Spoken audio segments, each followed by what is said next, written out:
Just a couple of housekeeping notes. We will be recording this session, and it will be available to you for registered folks later. And another note of housekeeping, if you're not used to Zoom, we'd like you to please always keep on mute if you are not if you're not speaking. If you have any questions, please pop them in the chat. And if you don't know how to mute, don't worry, because I will mute you. And I'd like to introduce today's speaker, who's Dr. Janice Elzy. She's an assistant professor and reading recovery trainer at the Reading Recovery Center for Literacy at National Louis University. She teaches graduate and postgraduate courses that prepare teacher leaders and literacy coaches while working closely with partnership schools on comprehensive literacy improvement. So really excited to hear your session, Dr. Elzy. So over to you. Yes, thank you, Angela. And I am excited to join you guys this Saturday morning. Good thing is the sun is shining, so seems like it'll be a great day. I'm going to be talking to you today about engaging struggling readers, and specifically looking at leveraging what the science of learning has to say regarding learning, and specifically emotion as a mediator of learning, and how we can utilize the concepts from the science of learning to think about our pedagogy and our instructional practices when we're working with struggling readers.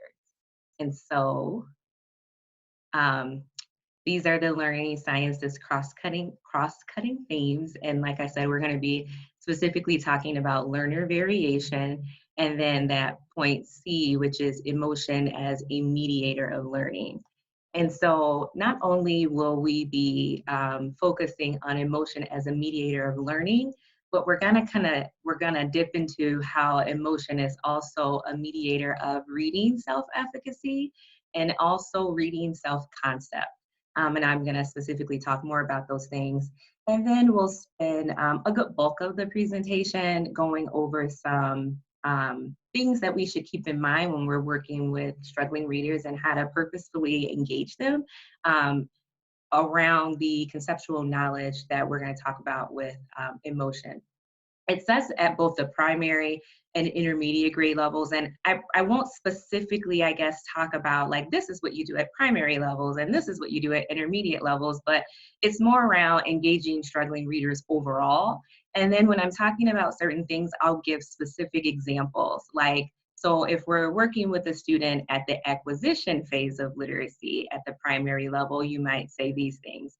For an intermediate grade level student, it might be these things. So that's how I'll cover the range there. And so let's go ahead and jump in. So scientists and researchers have very, very long attempted to answer a specific question when it comes to reading. And that is, how does the mind read? For centuries, researchers have tried to describe this process of what actually happens in the mind when we read. And the thing is, they're still trying to figure this out. And that is because reading is a complex process.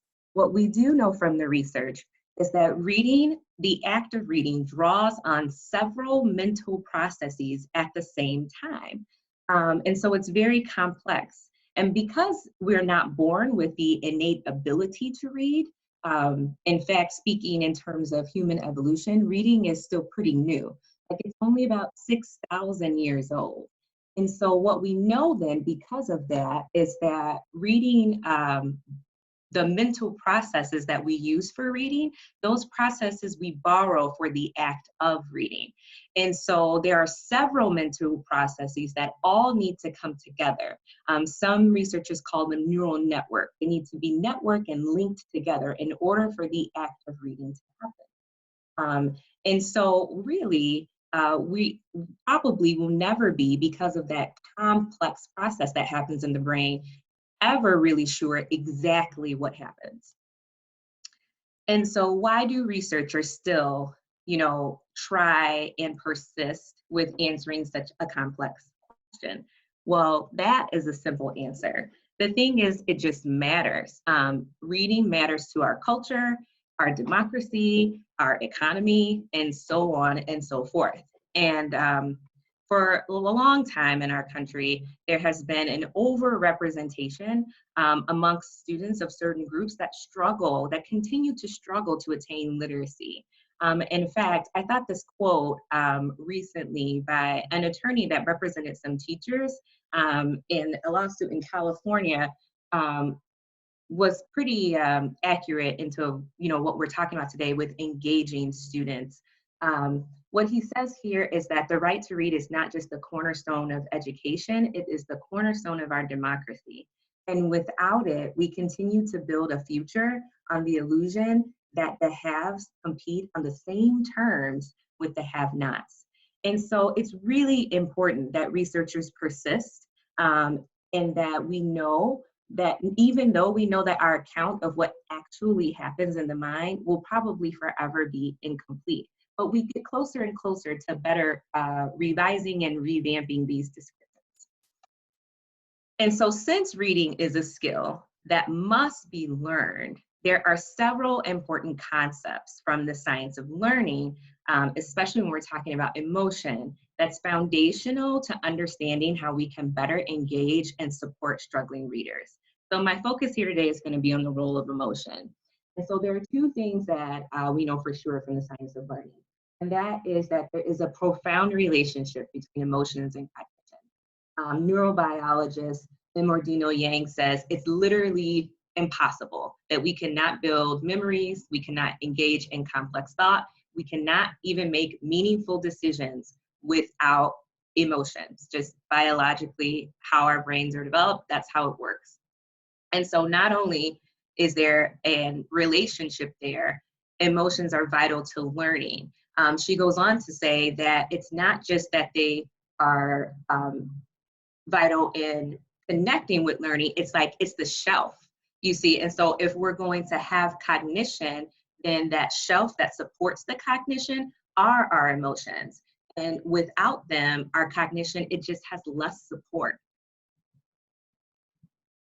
And so if we're talking about emotions, one of the things that we really have to, come on common ground with is well, what are we talking about when we say emotions? And so another neurobiologist, James Zoll, says that one way we can begin to think about emotions, especially when we're thinking about our students, is to just ask ourselves two simple questions. What do we want? And what don't we want? And basically, when we answer those questions, we're going to get to our fears and our hopes. And those are the source of the very things that are our emotions. He further explains that if we want to help people learn, which all educators do, that our very best chance at doing it is to find out what the students care about, because that's going to allow us to tap into their emotions, which again are the shells that support cognition. And so we have a little window in from biology about what most people care about when we're thinking about what do people care about. So Zoll reminds us that biologically speaking, all brains kind of want two basic things. They want to be safe and to be happy. And so those two fundamental things that kind of undergird or the foundation of all humans are really governed by two powerful systems. That is our fear system and our pleasure system.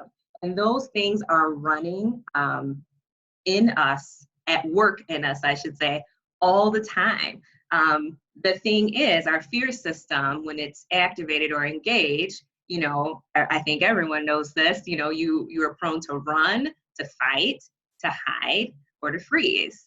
And when your pleasure system then is activated, you want to move closer, you want to get more, you want to keep doing that thing and even be more visible in that thing. The thing is, Dr. Zoll says that we are born with the capacity for fear and pleasure, but not necessarily with the knowledge of what to fear or what gives us pleasure.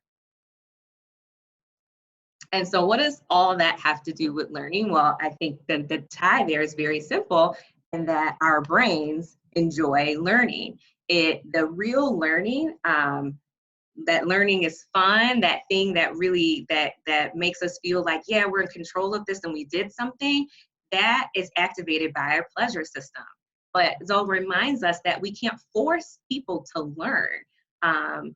So if we want to help someone learn, we need to help them see how what we're trying to get them to learn matters to their lives. So of course, it would be so easy if we can just say, see, here is reading, it matters to your life. We can just tell them. It's a very complex, all people are very complex. And so what we have to do is really help the student or help the learner see it and believe it for themselves. That's kind of our role as educators here.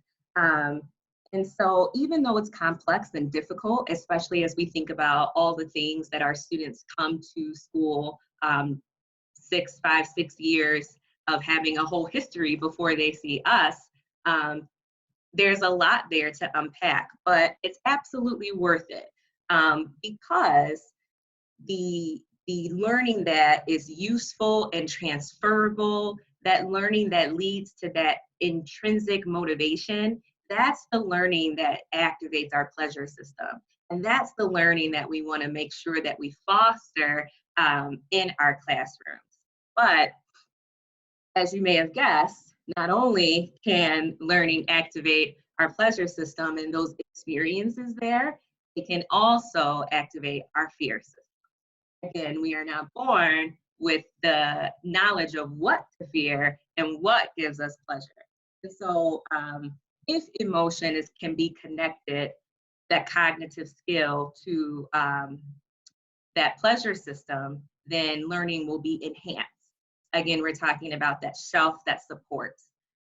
If it is connected to something negative by our interpretations, it activates that fear system. We're going to run away from it, not really want to engage in it, and then the skill will be encumbered. And so I know that we can see how this definitely ties into when we're talking about engaging our struggling readers. And I'll talk more about the research on motivation and how early that happens, especially with our struggling readers, a little bit later in the presentation.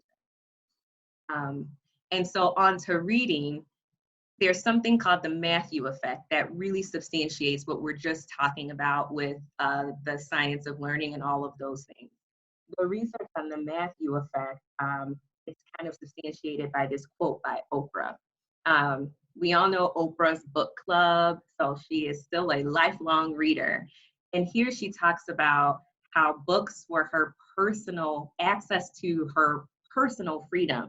I mean, you can see just like in the words that she's using there, like the positive experiences and the joy that came from a young age with her exposure to reading. And so she, even in this quote, talks about the whole world to conquer beyond her farm in Mississippi. So that pleasure system was activated from an early age and allowed her to want to read and continue to read. But the thing about reading in the Matthew effect basically says the rich get richer and the poor get poorer.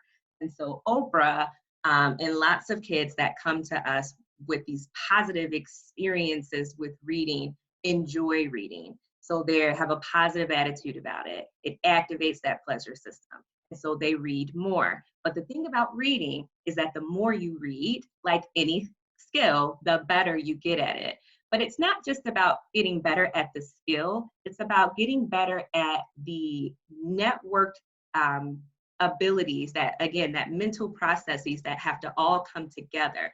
And so reading more allows you to make deeper lexical representations, for example. And so your lexical representations is like your brain taking statistics on like the patterns in the words that are more likely to occur.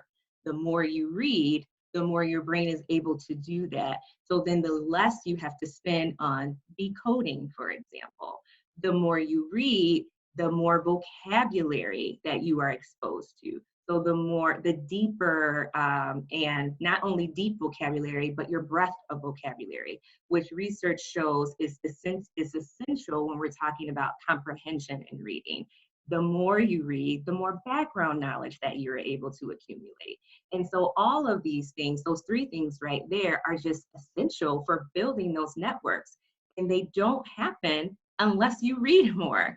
And so really with reading, this whole thing about doing it more often so that you can get better at it is essential. And so it really is, let's say, vital, I guess, for us to make sure that we are engaging in that emotions so that we can help kids to be able to have access to read more. And the other thing is that the inverse is true. Like we just talked about, the poor gets poorer. So if I find reading difficult, those negative emotions then are associated with it. And then I am likely to avoid it whenever possible. And then as I'm more avoiding reading, the further behind I'm going to fall from my peers. Dr. Elsie, we're Yeah. getting some questions in the Oh, chat. So yeah. whenever it's a good time for you, maybe we could address the questions and comments in the chat. Just let me know. Sure. Let's, I'll go over these next two slides and then we can address some questions. Sounds great. Thank you. Okay. So the other thing about reading we talked about is in the introduction I was saying I was going to talk about is that self-concept as a reader. And so your self-concept is basically how you view yourself. And as complex humans, we view ourselves in a variety of ways. We have an academic self-concept. We also have a reading self-concept. And your self-concept as a reader is definitely has a lot of literature and scholarship around it. What it says is that basically how you come to identify yourself as a reader is based on your interpretations of your reading experiences, good or bad. And what we know about children, especially that most recent study I cited, was that their self-concept begins as young as 5 or 6, usually when they start formal instruction, formal literacy instruction. What that study was so interesting because what they said was that children usually come into like kindergarten like having a high self-concept of themselves as a reader. They're very interested in literacy, but when they start instruction and then they see the comparisons amongst their peers, then they begin to really get this idea of where they are if they are struggling, and they can identify as young as 5 or 6 that I'm not as good of a reader as so-and-so is in my class. The other thing that's interesting about self-concept is that you can see the deviation in gender starting from as early as 3rd grade, where boys consistently report not valuing reading starting in 3rd grade. And what we know about learning that we just said is that in order for real learning to occur, you got to value it. You have to see it as important or necessary to your life. So these are kind of like some important research studies when we're talking about motivation and also self-efficacy. And so your reading self-concept and your self-efficacy, which is, do you have the ability then to engage in that task? Like you believe you have what it takes to do that successfully? Those things are interrelated. And at the very foundation is emotions. And so I can see myself as a person that values reading, or I think reading is important to my life. And that's more tied to my self-concept. But if every time I engage in that task, I don't get the results or I struggle a lot, so my self-efficacy about engaging in reading is low, then my self-concept starts to get lower as well. That's kind of what that research study was saying. So again, it's all then tied, the foundation of both of those things is really tied to emotion. Okay, I can't see the questions. I'm sorry, Angela, because I have like minimized. Can you, we can stop here and then engage in some of the questions if you want. Sure. We have some questions and comments.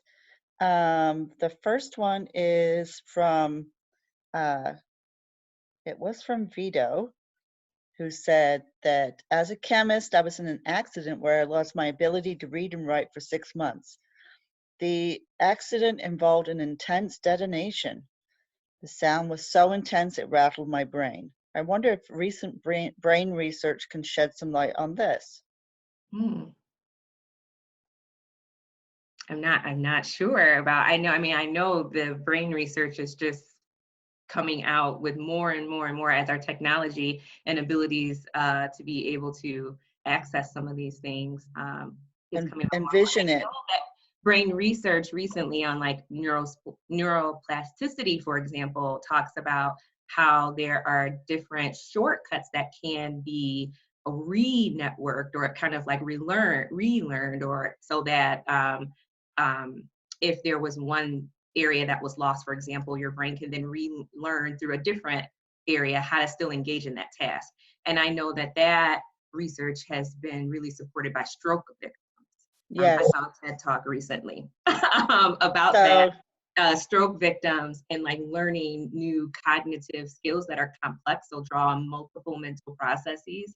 And when one area was lost, how the brain basically rewired itself to be able to engage eventually in that task again. So I wonder if that has something to do with. I would think so. Yeah, and I just to elaborate just slightly, it's like the idea of sound. Of okay, we don't usually associate intense sound. Now, I don't mean noise, just sound in general, as how it might impact our brain's ability to learn and cope. And from this accident, and again, as you mentioned, with that a lot of the research on stroke victims is shedding some light on this. But I'm wondering how this might apply to the intense soundscape that our students are experiencing so early now, and how it might impact their ability to learn to read. Yeah, maybe. I'm not sure. That's a great question. Interesting. Food for thought. Mhm. Let's move on to Asra's question. How do you see non-cognitive skills play into the reading and learning process along with cognitive skill acquisition? Yeah, so non-cognitive skills like we're talking about motivation, or I guess I just want to make some clarification. I'm not quite sure. Can you help us out, Asra? Either put it in the chat or unmute. Yes, hi. Yeah, Hi. non-cognitive skills, basically we know that we cognitive abilities is needed to learn, but there are other factors that revolve around learning, and that is the process of motivation and the process of the growth mindset and all the other different non-cognitive skills that are around it that necessarily doesn't measure or is non-measurable, just like the IQ scores or standardized test. So I'm just wondering how the both play in terms of your opinion. Yes, and I think what we're talking about now when we're talking about emotions, and I'm definitely going to get into motivation in the next couple of slides. I think it's like 3 slides, because we have to want to engage in the task. And Yeah. when we're talking about self-efficacy, for example, that even though you can't really measure it, it definitely plays into that research on growth mindset, like my willingness to persist in spite of challenges with an activity is definitely related to self-efficacy. I have to feel like my persistence is gonna pay off. That is what the theory about motivation and self-efficacy and how that's related. The thing though, that how it plays into skills is that if I don't have the skills or the necessary surface level knowledge, not necessarily like my advanced knowledge, but there are some things that are just basic surface level knowledge. If I don't have the basic surface level knowledge to be able to build upon, I think that will eventually hamper our self-efficacy. So I think it all blends together. I think one supports the other, so that we can, it's kind of like a band, we want to attune to both in our class. We do have some other questions, but if you don't mind, I'm going to leave them till after you've spoken about motivation, because I think that would be really pertinent. So thank you. Okay, perfect.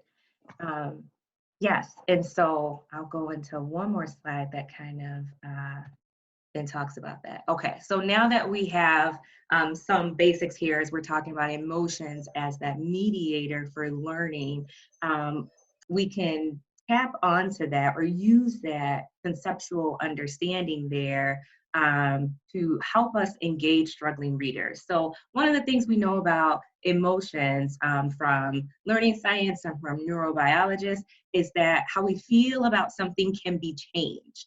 And that's usually through experiences.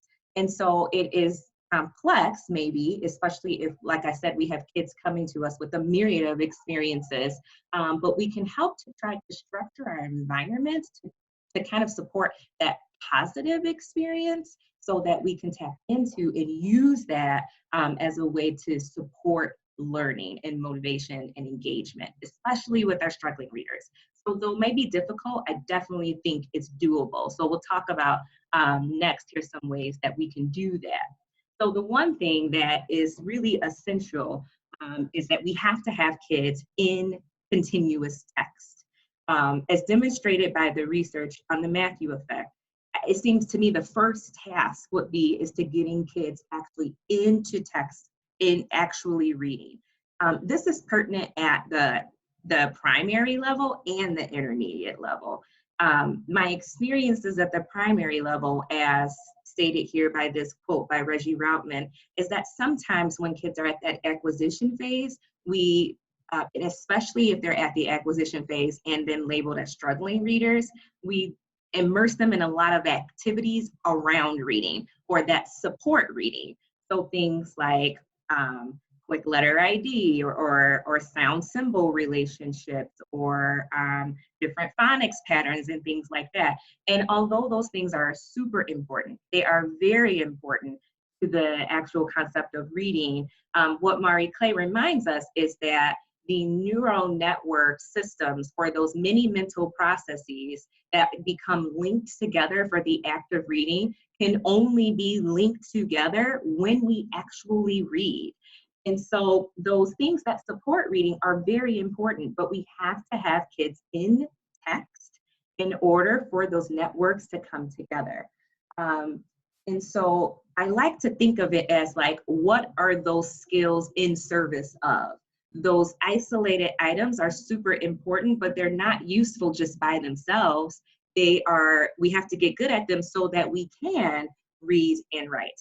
And so being able to get kids right away into text is really important so that they can use those things that they are learning in the service of reading and writing. The end goal there is not item gaining. It is being able to be a proficient reader and writer. And so that really reminds me to tapping into the emotions, like getting kids engaged by finding out what they're interested in. And I have this, a picture of a book by Matt De La Pena because I was able to hear him recently. And he's an amazing presenter, but about his own life and how he was writing poetry and short stories to better understand his life growing up as a young child, but he never connected that to the things that he did in school, the writing required for school. And that also he was not a reader, like at all. He rarely ever read, but now here he's this like award-winning children's book author because a teacher like really tapped into his writing abilities, which just opened up the door for his reading.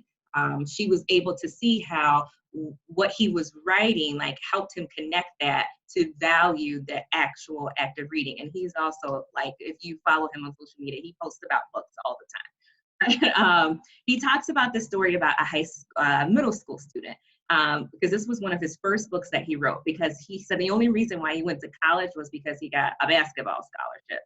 So he wrote this book, Ball Don't Lie, and it's about, basketball. And so this young student came up to him and was like, this is the only book I've read this year. It's my favorite book because basketball is my life. And he talked about how important it is to really be able to have materials that connect to the students' lives, to get them involved in reading real text. So that motivation that we're talking about. And the thing that he reminds us of is sometimes we think like, well, maybe they're reading, but they're just surface level reading. Like they're not really digging into the nitty gritty of the complex parts of the text. But he talked about this one student that said, this is the only book I've read and basketball is my life. And he said, take me to your favorite part.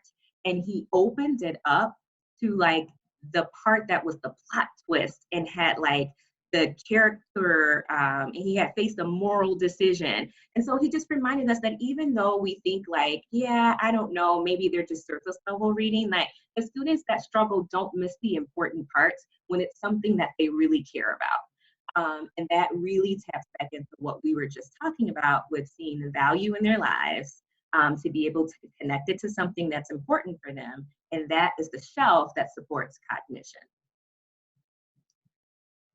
And so, but it's not just about, you know, seeing yourself as a reader, valuing reading. That's that reader self-concept. Remember, that other part of the graph is the self-efficacy. You have to have the abilities to believe that if you actually engage in this activity, that you will get the outcome.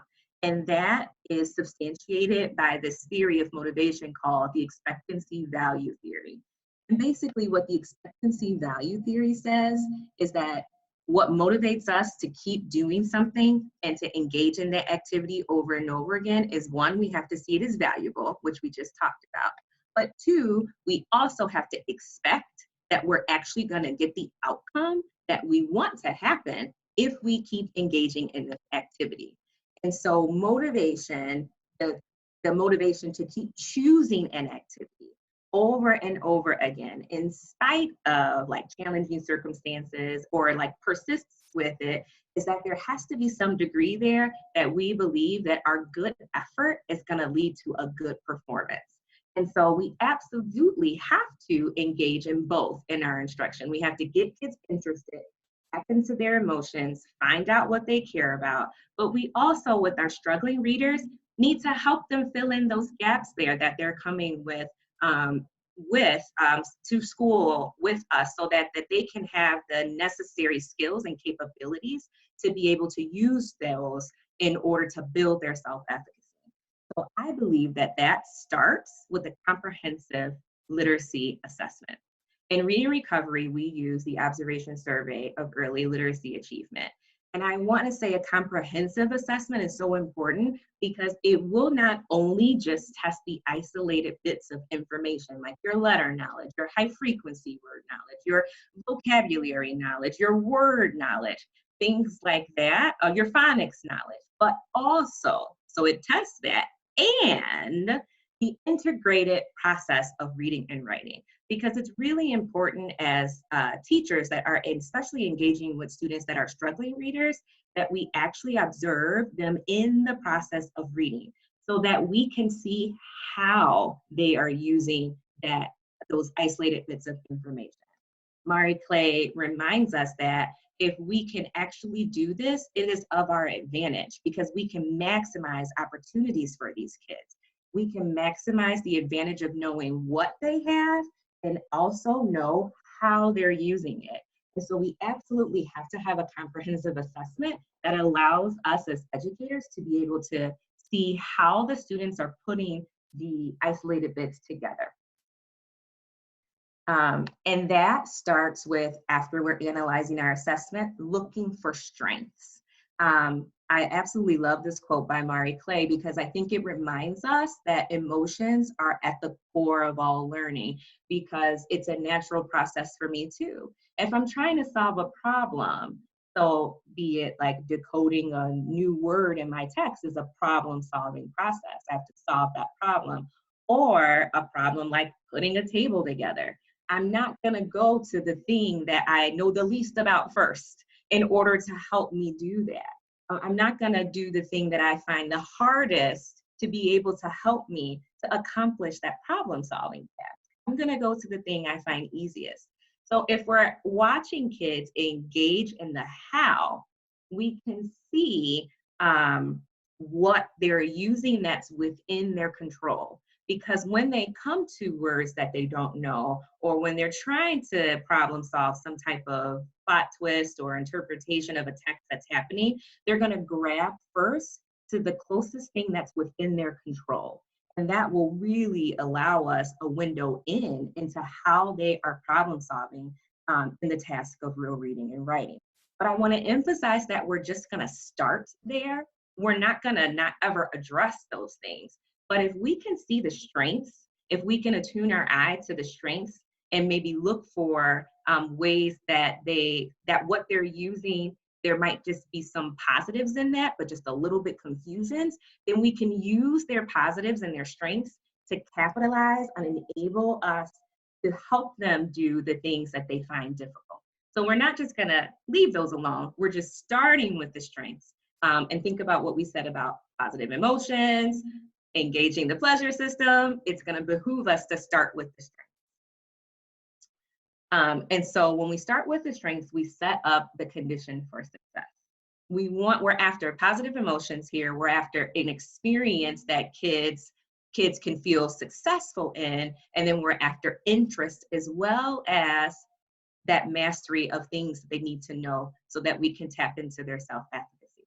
And that begins with modeling and demonstration. Modeling and demonstration through read alouds and shared reading are just an important part of literacy instruction. And that is also for our struggling readers. We can't rob them of the important instruction that happens with our average and above average students because they're struggling. They also need to see good models and good demonstrations. And read aloud and shared reading allows teachers the opportunity to demonstrate and model those important behaviors. Also, it can lead to discussion. If I'm sharing the reading task with the student, I maybe lift some of the decoding burden from them that will better enable them to dig into deeper understanding or more complex interpretation of a text.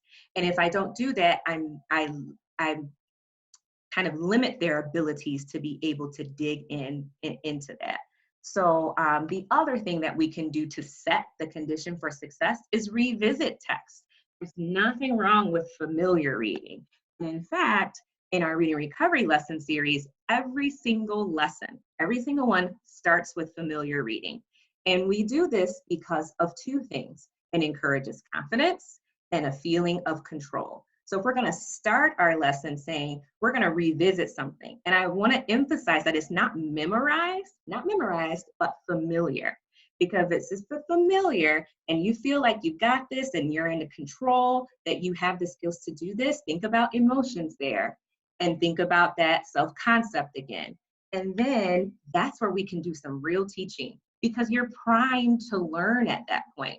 And so if there's something that, you're in that familiar reading, and if there's something you want to help the reader to discover, do that in the familiar reading task. Point out something about the print. Show them that new phonic sequence pattern in the familiar task, in the familiar text. Help them understand some new language or a deeper level or more understanding of a meaning of a story. I know that close reading or the concept of close reading is kind of built on the foundation of this research. But it's also, again, an important aspect, I think, here of learning, that we don't waste these opportunities just saying everything has to be new or we have to test to see if they can do these skills on something new. This is an opportunity for learning to happen if we want to teach them when there's something familiar so they feel confident and in control.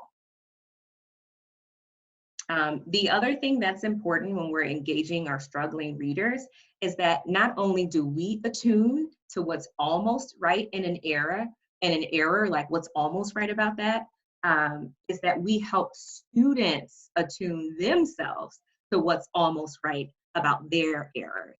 And so we can do that in two ways. I'll give an example. Let's say that the student was trying to write the word farm and they wrote FM. One of the things that we can do is confirm for the student what has been successful, and we do that so it can be repeated. The whole thing isn't wrong. There's just a little part of it that's wrong. And so if we can help them see what has been successful about their attempts, they are likely to then keep engaging in it. And then we set the conditions for learning to happen. So what happens is we affirm their competence. We can say something like, you noticed and accurately recorded the first and last sounds of that word farm. So then you start right away confirming what's right there. And then that allows for the disposition for the learner to consider new learning. Bandura also states that this is the very thing, like this mindset that builds self-efficacy. So again, we're after self-efficacy, and reader self-concept. And then we're going to do that by tapping into the emotions, starting with something that's confident there. Mari Clay says this is attending to the partially correct.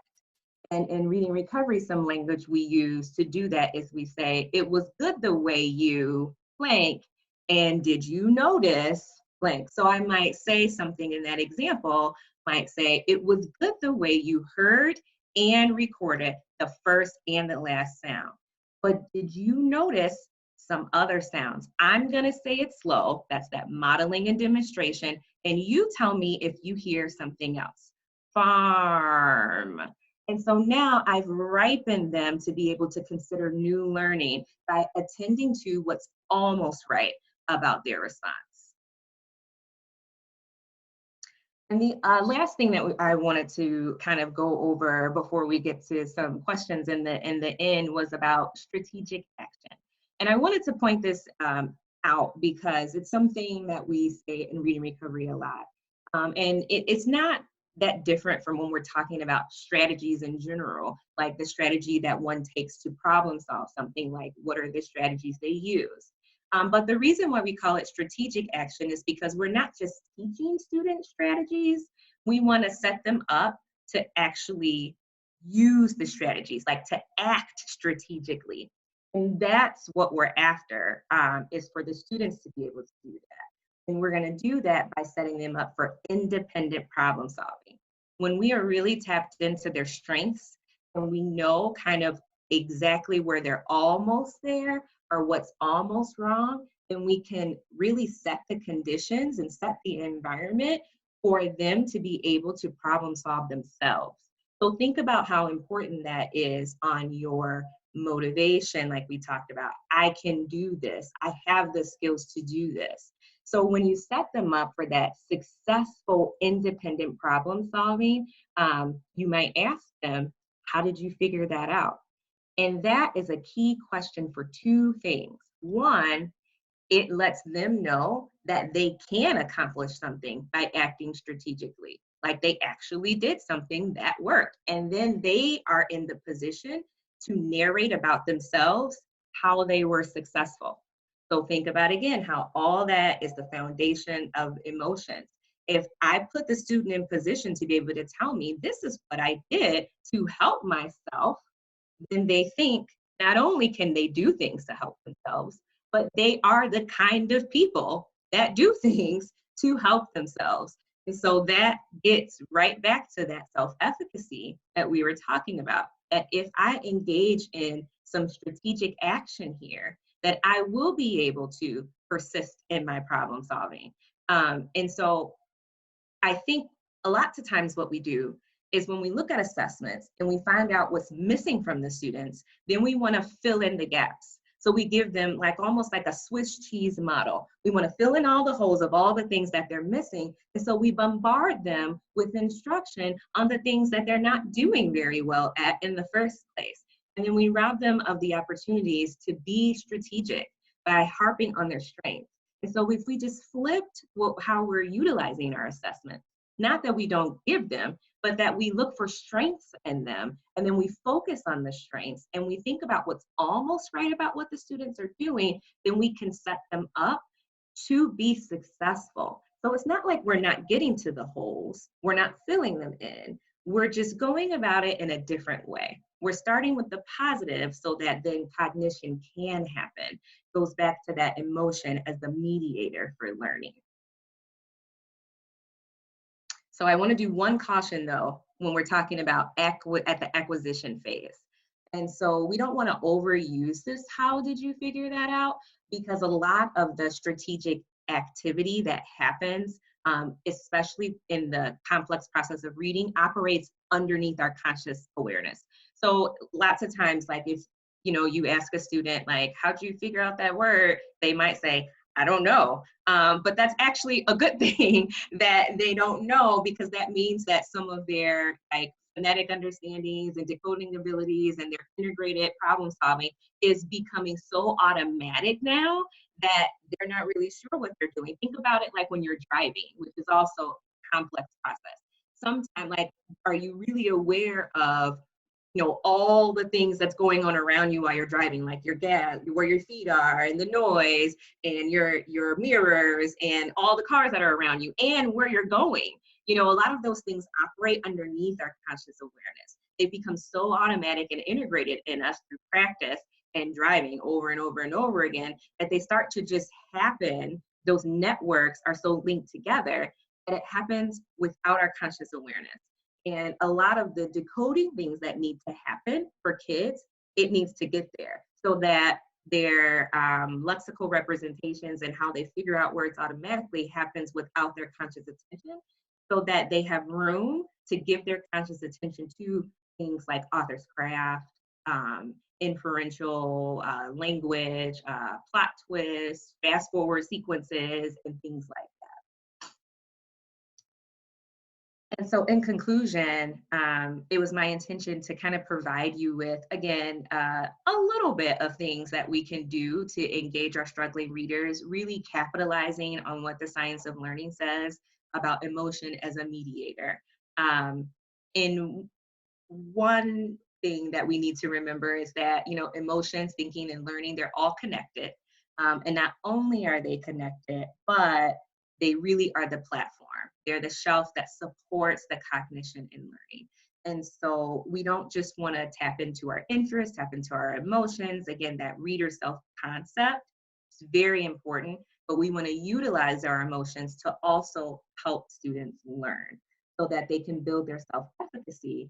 They have the necessary transferable skills and surface level skills so that they come away thinking that they are the types of kids that can act strategically, engage in these complex problem solving processes, and be successful. And that is it. And so did we want to do, these are some references here, and I have the link for the evaluation. Thank you so much, Dr. Elsie. That was a really informative session. And so I'd like to open up to questions right now. We'll go to the chat, but if anyone has a question, please just unmute and share with us. So again, thanks so much, Dr. Elsie. Thank you.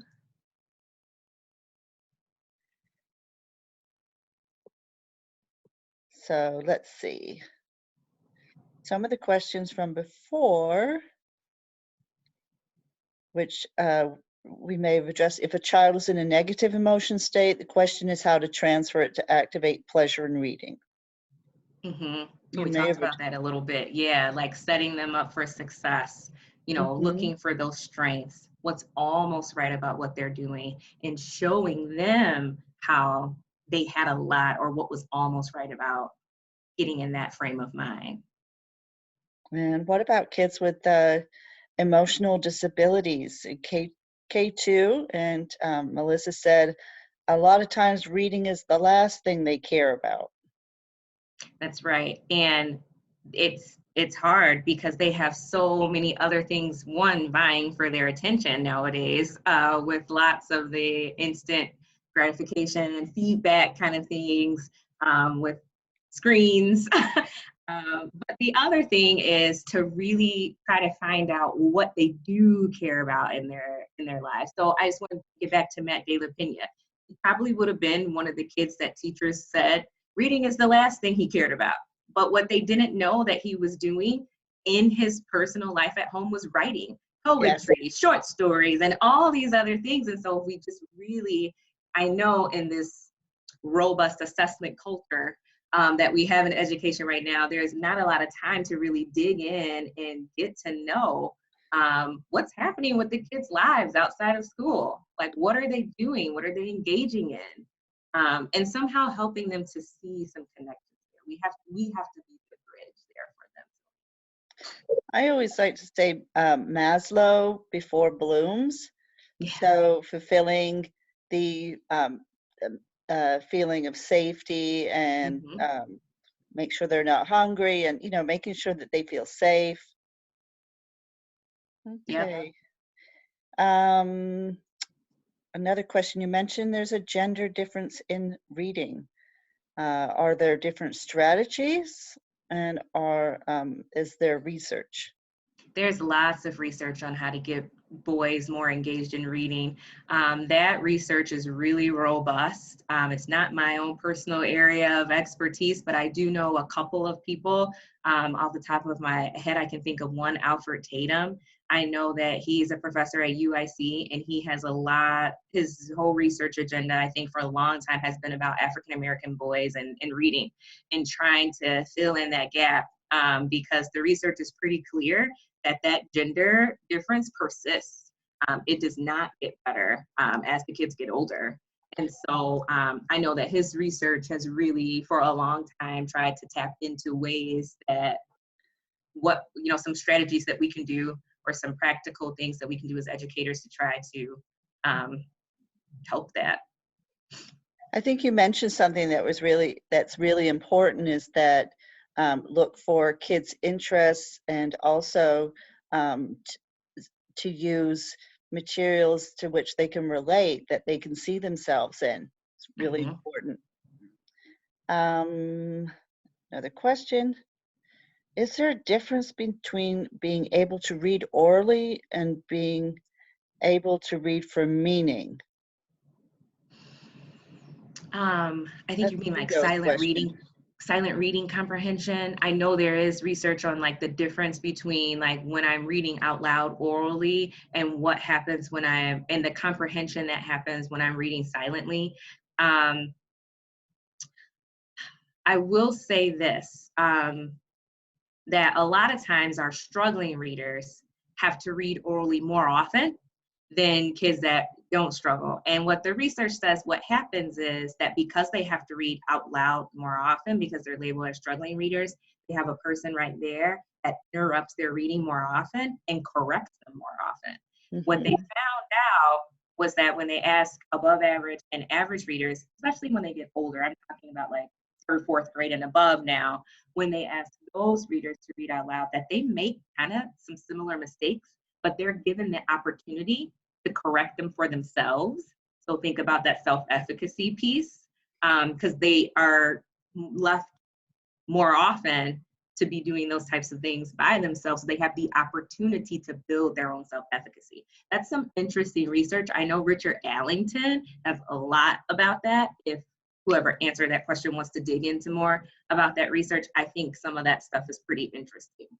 And thinking about what I've seen in schools about how often kids struggle, are interrupted and corrected, or told they've made a mistake even before they finished a page, how that hampers their self-efficacy. And that goes hand in hand with emotion and motivation. Thank you. Another question here. Do some kids engage better with short stories or magazine articles? Is that type of reading just as valid? Absolutely, and yes. I know that there is like a huge boom in graphic novels recently, and I think that that's just as important. It's all about engagement and interest. So I do think, and there's a lot of inferential type of complex thoughts that have to happen in those types of texts. So I would say, like, comprehension wise, it might be a little more demanding on a reader. And I'd just like to say, as years ago, I was director of school libraries in a school system where 80% plus of kids had English as a second language. And in the libraries, I introduced a lot of materials in, they were learning in Arabic. So in Arabic and English, and Arabic and English at the same time, magazines, anything that they would read just to have a positive experience. So we're having a lot of positive feedback here about the sessions. Vito's asking, what about the narratives in video games? It's reading. I don't know. I don't know about that. And some, thank you for a great presentation. Thank you. Thank you. So thank you very much. And Thank you. Folks, Thank you, please Angela, take, for inviting me. oh, it's a pleasure. It was a wonderful chance to hear you speak. Really appreciate it. Thank you. Thank you, Oh, everyone. Enjoy your Saturday. I didn't know what, with the evaluation, Angela, will you take care of that part? yes, I've got one evaluation, so folks, please share some feedback. And yes, if you've registered, we will be emailing the link to the recording. So please take a minute to fill out our evaluation. That'll really help us a lot. We're a group of educators that just are really so excited about these concepts. We wanted to share them with you. So Yes, in the interests of design thinking and continuous improvement, please share your ideas. Okay, absolutely. thank you so much. I'm going to go Thank you, over. everyone. Bye-bye. Bye.